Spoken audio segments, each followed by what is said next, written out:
apa yang dikatakan oleh orang lain itu perlu kita simak juga dengan baik. Sebab dalam berkomunikasi bukan hanya menyampaikan sebuah pesan, tetapi kita juga harus bersiap menerima pesan. Ya, sehingga perlu ada.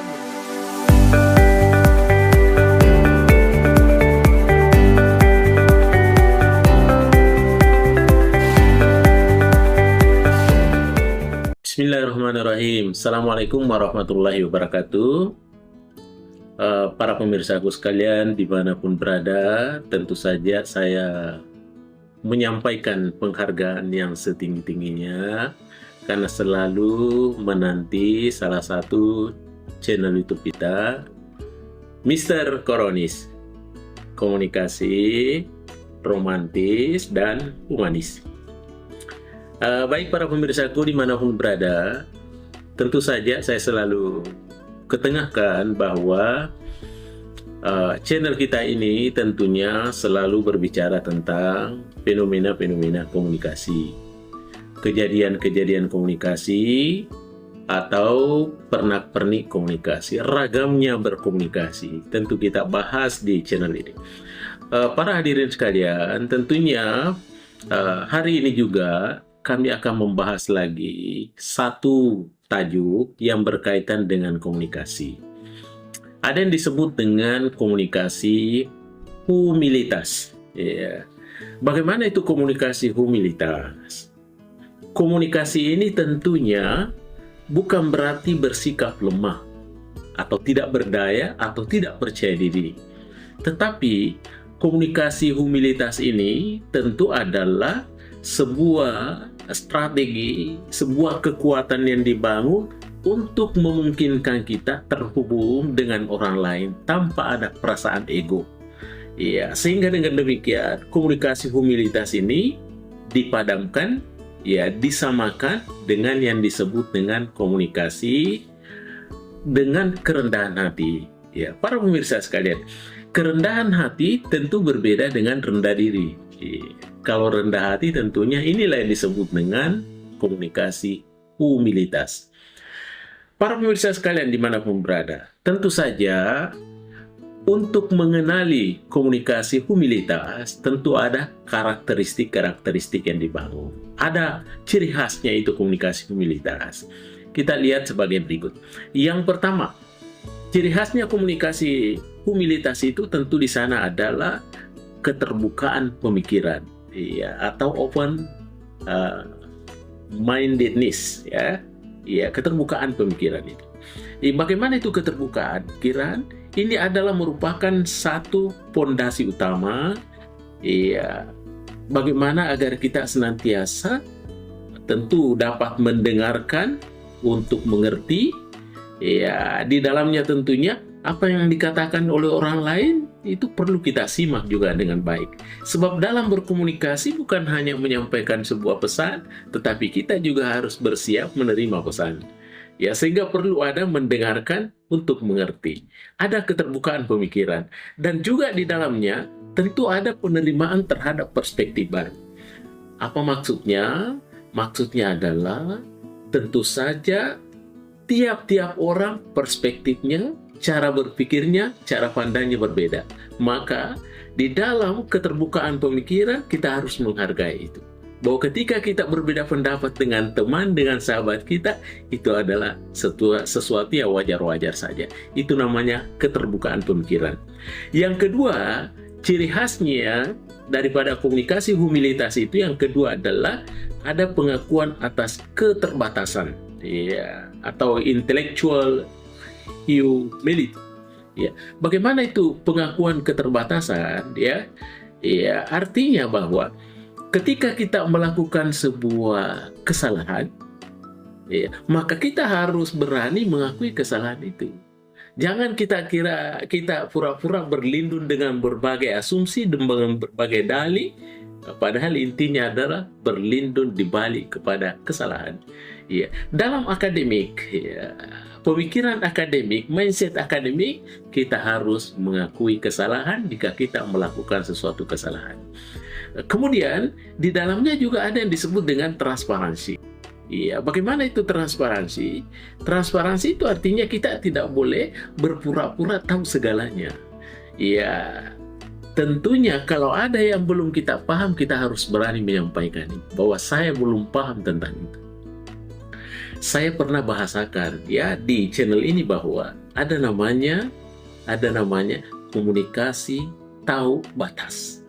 Apa itu komunikasi tahu batas? Bahwa ketika kita dalam batas-batas tertentu tidak memahami sesuatu, maka kita harus menyampaikan itu dengan baik. Kita tidak boleh bahwa semua harus tidak. Justru kehebatan seseorang itu ketika ada hal-hal yang tidak dipahaminya.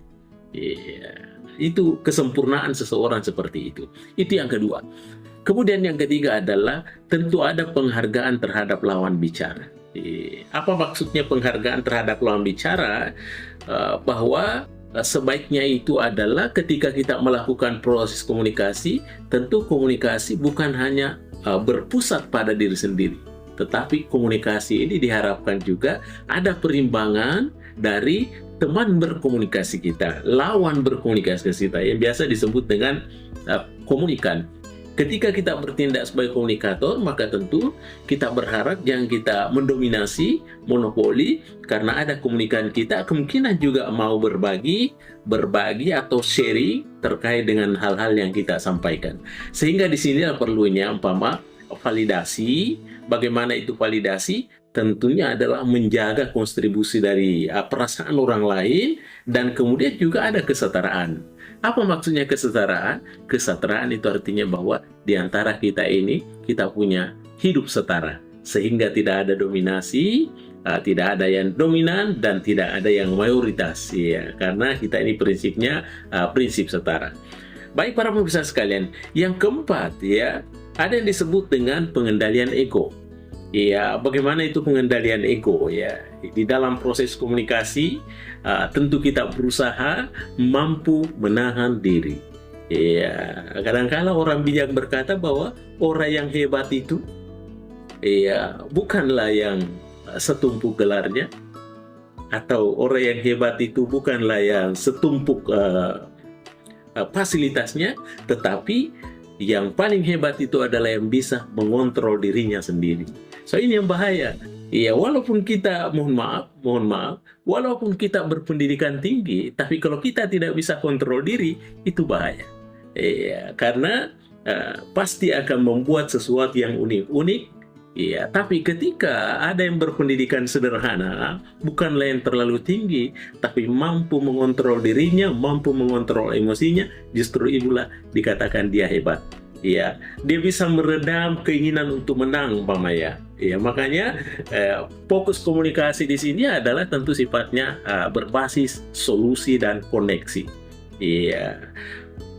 Yang berikutnya tentunya kalau terjadi pujian dari orang lain, ya tentu kita merasa apresiasi, berterima kasih.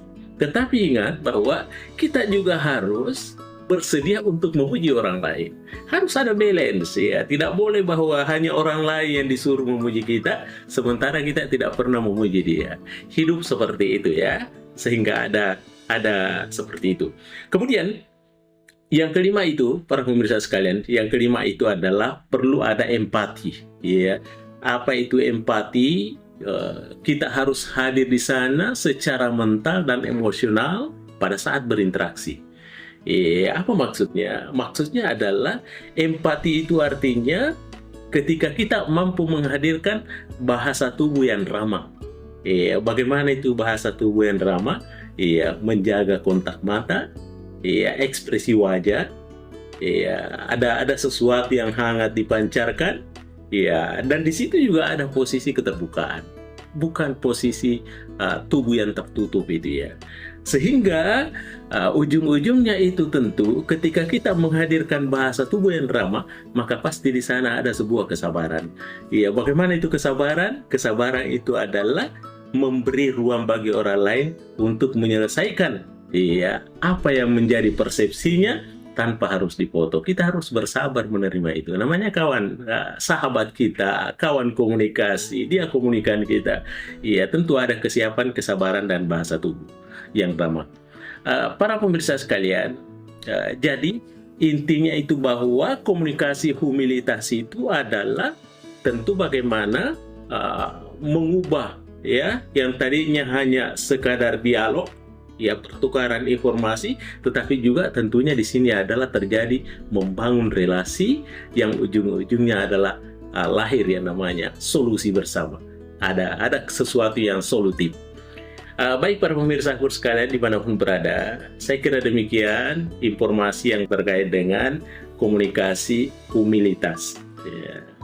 Setidaknya tadi ada 5 intinya, yang mudah-mudahan ini menjadi satu bahan pemikiran buat kita sekalian. Kalau ada saudaraku berpikir lebih dari 5 tidak apa-apa, itu bagian dari dinamika, itu kita tetap harus hargai, kita harus respect dengan itu. Baik para pemirsa sekalian dimanapun berada, terima kasih atas segala atensinya. Saya berpikir, saya mohon maaf, kurang lebihnya mohon maafkan. Mr. Koronis mengundurkan diri.